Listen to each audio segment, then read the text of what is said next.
Is Joe Giudice moving to Canada to be closer to Teresa and the girls? Oh, Canada.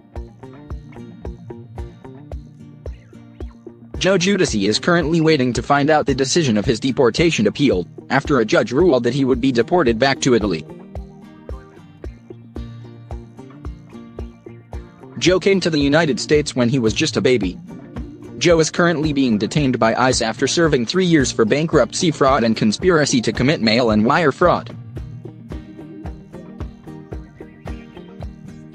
Now sources are reporting that Joe may be trying to move to Canada to be closer to his wife, Teresa Giudice, and their 4 daughters.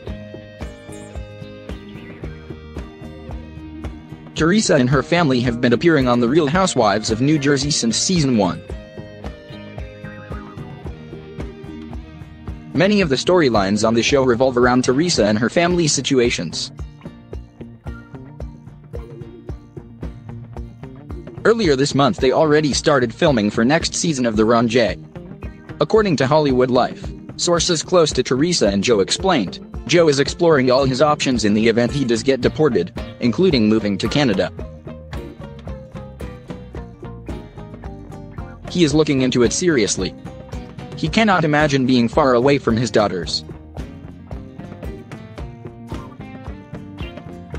Immigration attorney Edward Schulman told Hollywood Life that Joe can't go to Canada unless he has connections there. The lawyer stated, "That's not going to happen unless Canada is willing to accept him and he has some ties to the country."